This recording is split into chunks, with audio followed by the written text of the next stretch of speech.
Hi, this is Greg Kiger, and today we've got a few questions for Dr. Orzempa. I hope he's ready for this. Are you ready? I hope so. Yeah, I Let's see. hope so too. All right, so here we go. The first one is about low carb diets, ketogenic diets. A lot of our clients are engaged in those. Does that change people's needs in terms of hydration? I think probably the best way to think about it more is electrolytes. So certainly hydration plays a role with that because as we always like to say, sodium, which is kind of one of the major, when we say electrolytes, just to define that, we're talking about minerals like sodium, potassium, magnesium, calcium. Those are kind of our major ones that we talk about with electrolytes. And sodium, especially, as sodium moves throughout the body, so does water move. Uh, So, one thing that does happen with the low carb diet is as insulin goes down, which it almost always does, as somebody moves into a low carb or keto diet, what happens is insulin is partially responsible for reclaiming some sodium. So you Okay. start to lose a little more sodium than you otherwise would. And along with that goes water. Okay. So, yeah, that's why I said from the beginning, it's like, well, it's kind of best to think about it from an electrolyte point of view, but it is also, of course, water going along with that sodium. So it does become more important that people are hydrating with electrolytes specifically and sodium specifically. Okay, so we get a benefit with lower insulin levels, et cetera, but electrolytes become a bigger deal when we're on a low carb diet. Correct. Yeah.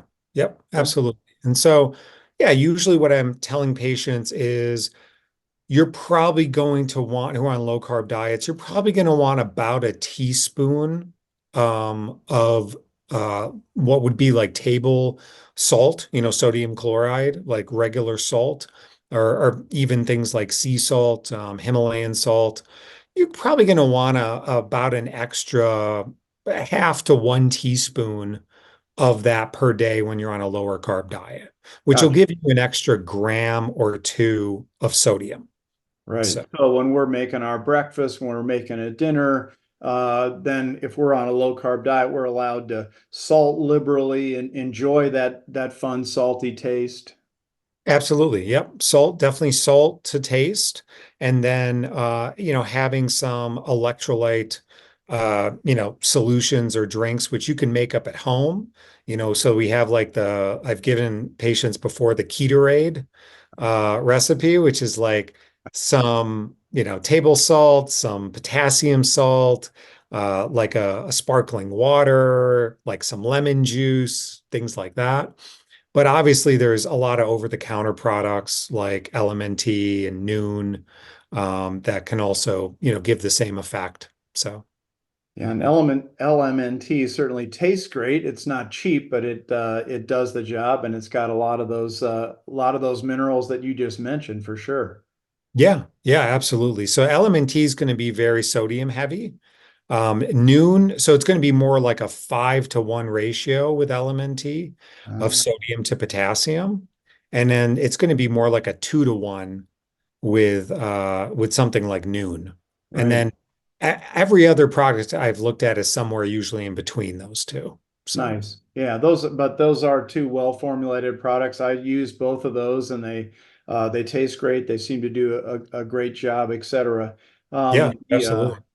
the so the gray sea salt, that's an interesting product, essentially just seawater that's all the water has been evaporated off of. It's got a great taste and a good mineral balance, I guess. Yeah, yeah. I mean, I think the only concern I've seen raised with sea salt is microplastics. Ah, So many sea salts having microplastics. What's the significance of that at this point? We don't really know. I guess if we're being maximally conservative, we would say, well, maybe we do more of a table salt, a Himalayan salt, a Celtic salt, something along those lines. I right. really like the what is it, the real salt, Redmond real salt, that one from Utah, which has some other minerals in it as well, interestingly enough. But Nice. yeah, Because I guess your standard table salt is a refined sodium with no other minerals involved, whereas a sea salt would have a your standard makeup of seawater minerals. Yeah, yeah, you would have just more minerals with the sea salts or Himalayan salts. Okay, So, okay. But it would, like you say, it would be important to have it sourced from someplace wonderful and pure as opposed to not so pure. So yeah. yeah, exactly. Okay. Exactly. All right. Very good. And then I think on the hydration front, going to that question too, there's some great, so as a baseline, I usually recommend half your body weight. If you're measuring your body weight in pounds, you divide that by two, and that's your number of ounces that you want to try to hit in fluids per day. And that includes all fluids. So Nice. that would include even like coffee in the morning, or tea in the morning. And if somebody's exercising, that's where I like that equation of you divide your body weight again in pounds by 30, and then that's about the amount of water that you want to drink every 15 to 20 minutes. So you could take that number and divide it by 3 or 4, and that's going to give you, if you're going to be outside for an hour, that would give you the amount of fluid you would want to replace. Right. Um, Now, obviously, it's going to vary based on time of year, location. Obviously, summer here in Arizona, you may need even more than that, but Right. it Right. gets you in the ballpark. Right on. Okay, that makes sense. Yeah, it seems like for a lot of people that I coach, they need to increase the amount of water they're drinking. That's maybe true for everybody, but certainly when they go to a low carb diet, they definitely need to, step up that hydration and make sure to focus on that every day. Yeah, absolutely. Yeah. And if Yep. and if that's combined with all the electrolytes that you were talking about, then people usually do pretty well on that. Yeah. Yep. Yeah, Absolutely. excellent. Yeah. I mean, people will generally, there can be a fear somewhat with sodium in some folks. And certainly you do have to watch it with some people and like people who are salt sensitive and have hypertension, for instance. But even for a lot of those folks, they will still need some more salt as they, switch into a ketogenic or low carb diet. So, Right, right. Yeah, I've read some things about just years ago. They saw that for some people, salt was a real issue, and then they made the leap to say that salt was kind of bad for everyone when that may have been quite a bit overstated for the general population. yeah, yeah, I think that this often happens in medicine. We take an approach with like diabetics where we're having them eat frequently, and then we just try to apply that to the rest of the general public. Right, And the same thing I think does kind of apply here, like with hypertensive patients or patients with congestive heart failure who especially have to limit sodium. Then suddenly it becomes, or patients with chronic kidney disease, even, it may become now a general recommendation. And it really, although it's useful for those folks who have that specific disease state, it may not be as useful for somebody who's perfectly healthy. right, right. Yep, and certainly see that in a lot of patients that I coach. If they're engaged in any kind of exercise, which of course they should be. If they run into feeling dizzy or lightheaded more than normal, or if they run into a few different symptoms, they seem to all go away as soon as we up the hydration and up the electrolytes. So it seems to be for a lot of people, it seems to be kind of connected in lockstep that if they're on low carb, they'll need to let themselves have some salt and definitely stay hydrated. Yeah, absolutely. Yeah, I tell people the mortality curve for salt intake is kind of U-shaped. And it's actually very steep as you get lower and lower. It's Um, actually much shallower as you're going up and up on salt. So probably somewhere in that 2 to 3 grams of sodium a day is probably going to be where the bottom of that mortality curve is. But even as you go to 4 or 5, you're not going that much higher in risk versus if you go from, 2 to 3 to 1 to 2, or certainly less than 1,000 milligrams or 1 gram a day. right. That's really going to often increase mortality. So, Yep. Yeah, I've certainly seen 5 grams written in a number of books, but that was more towards athletes, and it might be towards that upper end, like you're saying. But it seems like for a lot of folks, they're not erring on the 5 grams level. They're erring on the minimum level, and then maybe running into minor issues. So, Yeah, yeah. And to an extreme degree, I've seen this when I've had, bodybuilding patients before as they do their kind of sodium restriction. People do not feel well as they're doing that kind of sodium restriction. And usually, I mean, depending on if they're coming to see me, I'm trying to really do things as safely as possible. So they may still need to do some of that for 24 hours or 48 hours out from, a contest. But, still there's still the way they feel is just not good. And some people will do that kind of sodium restriction for long periods of time, and it's just not a good thing. So. right, right. Yeah, I think I remember reading that the keto flu, how people feel when they first switch over to a low carb or even further to a ketogenic diet if they're feeling off. Some authors have said that the majority of the keto flu is just your body's switching over, and you need a lot more salt that a lot of people aren't getting because they haven't made that adjustment yet. So, Yeah, absolutely. Yeah. And I think like they may, in addition to that, be used to a lot more salt. uh, Coming out of the standard American diet, where, again, a lot of processed foods, that's the majority of where people are getting salt these days. right. So if they're coming out of that into kind of a well-formulated, whole foods-based keto kind of diet, suddenly, not only is there, salt, not only do they need more salt, but now they're taking in multiples less of salt than they would otherwise be. So, Yeah, and that's an excellent point. Right. If someone's on a processed food standard American diet, they're getting immense amounts of hidden salt. They don't even realize it's there. You take them off of that to more of a whole foods, real food type diet, their salt intake is plunged without them even knowing it. They're going to have to take steps to bring that back. absolutely. Yep. Excellent, excellent. Thank you. That's great. Yeah, yeah, no problem. We'll throw one more question at you while we've got you warmed up. The next one would be, I guess, straight out of Scandinavia, but this is a subject that I don't know anything about, so I'm hoping you do. Saunas, we those are in the news now. The benefits of sauna, etc. Kind of an exotic topic. Any thoughts on sauna?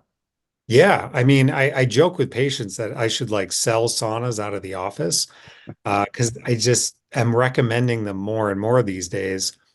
And I'll try to communicate, hopefully, in a time efficient fashion why. But I think a lot of it comes down to so there's been some pretty long running observational clinical trials, especially coming out of places like Finland that have been tracking, populations of generally a few thousand people that have been doing sauna really long term, like for decades. And so not only it's been a long period of time they've been doing it, but they've been very regular with it. So they generally look at, people who are doing it 4 to 7 times a week, 2 to 3 times a week, and then like 0 to 1, basically. Somebody who's barely doing it or not doing it at all. And when you start to look at those numbers, although it's epidemiology, um, we see pretty big reductions in disease risk that appear to be dose dependent. So if we look at like cardiovascular disease risk, for somebody doing sauna 2 to 3 times a week, they're reducing their cardiovascular disease risk by about 27%. When it moves up to 4 to 7 times a week, it's by about 50%. And the Alzheimer's and dementia numbers are even higher, closer to 65% reduction for Alzheimer's and 66% reduction for just all-cause dementia. Again, in that group who's doing it 4 to 7 times a week. So that really, I think, has caught the attention of the medical community, and for good reason. Right. Uh, Now, certainly it's important to say, like, okay, well, these are epidemiologic studies. These are not randomized controlled trials. However, the authors do their best to make sure that they're taking into account a lot of other variables like socioeconomic status, smoking, a lot of other risk factors. Do they have hypertension, high cholesterol, things like that? And the associations seem to hold true. And on top, Those are some pretty big numbers, and certainly if you saw those kind of numbers in a clinical trial, that would be a wonder drug. So it looks like it's worth investigating further for sure. Amazing. yeah, yeah. I mean, again, these are long, multi-decade trials that started in the 80s, and most of them coming out of this Kuopio cohort in Eastern Finland. And the lead investigator there is Jari Laukkanen. I always struggle to say the guy's name, but Right. he's doing great work for sure. And so the other thing that we can say is when we do get epidemiology with sauna, a lot of it does point in the same direction, of positive disease reduction. So I think that really is also a clue that there's something really, really good going on here. And so yeah, so you're seeing big numbers in terms of benefits. It's not a drug, so there's no negative side effects associated with the treatment, I'm assuming. Yeah, I mean, certainly there's always caution recommended for pregnant patients, certainly children.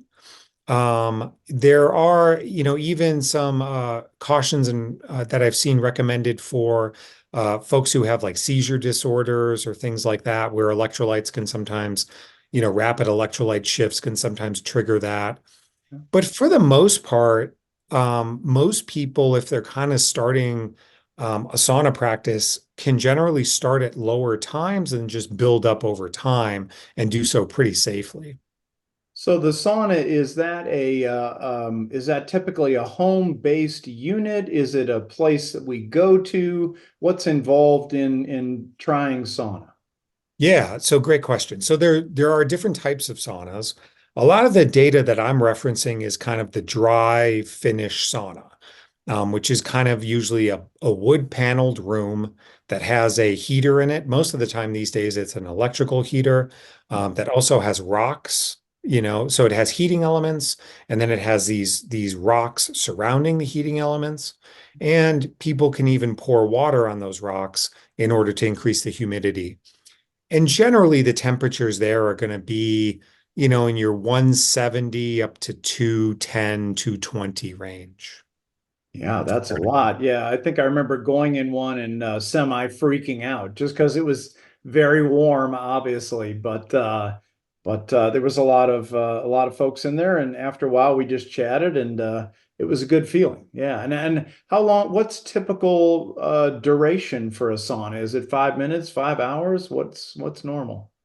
Yeah, well, I think starting with 5 minutes is a great starting point. I think if we're looking at these trials that show disease reduction and longevity out of Finland, then I usually tell people if you're trying to get the maximum benefit, it's going to be 4 times a week for 20 minutes, at least 20 minutes at 176 degrees Fahrenheit or higher. Okay. Those are kind of the magic numbers. Now, people don't have to start there. Again, going back to the 5 minute example, you could start at 5 minutes, 3 times a week, and then just gradually go up over time. It's actually a thing, heat acclimatization, right? Like it's actually a real physiologic process by the body. So people do get heat acclimatized, but it can take time. So. That makes sense. Just like working outdoors, etc. Kind of ease into it, let your body adjust, let your body get used to it. Exactly. Yep. Exactly. Interesting. And it sounds like there's home-based units, and then maybe there's units at gyms or Ys, etc. Yeah, yeah, there are more and more home-based units now. And some of these home-based units, a lot of them you have to get like an electrician to come out and kind of help you with the setup there. Some of them they are making now that can be plugged into regular outlets. and are just kind of like a small one person or two person. But there's also, I should mention, there are also infrared saunas, which are utilizing kind of a different modality of heating you up. They have these infrared heating elements, usually using far infrared light. And that far infrared light radiation will basically go inside your body and heat you up from the inside out, essentially. Um, so we have less data there with infrared sauna, but we from the data we do have, and probably the most robust data comes out of Japan using a similar kind of technology they call Wei-on therapy. And it seems like it's giving many of the same benefits.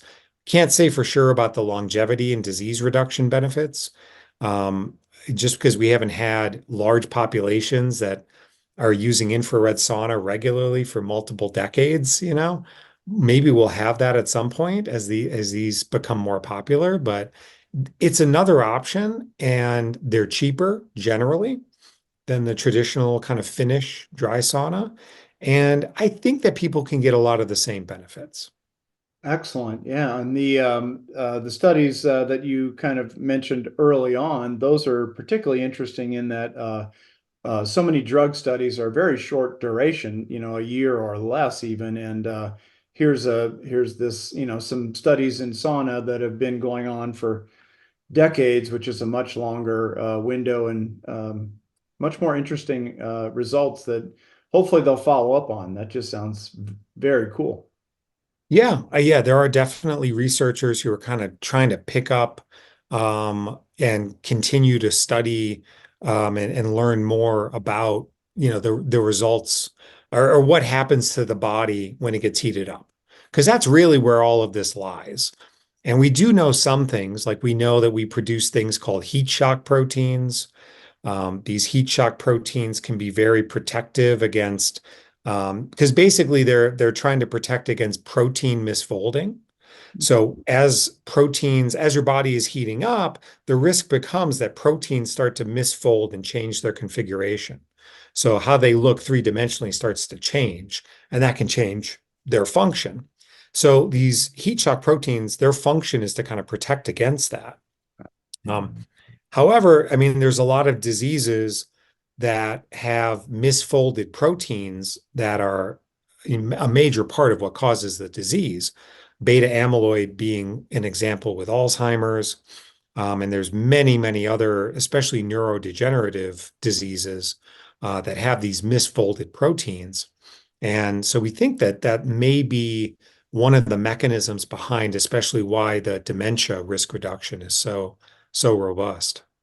Fascinating. Yeah, that'll be interesting to track, but in the meantime, it feels really good to get into a sauna. I think, most people feel better once they're in and out of a sauna. So, given the research, that sounds like an exciting thing to explore and see if it works for some of us.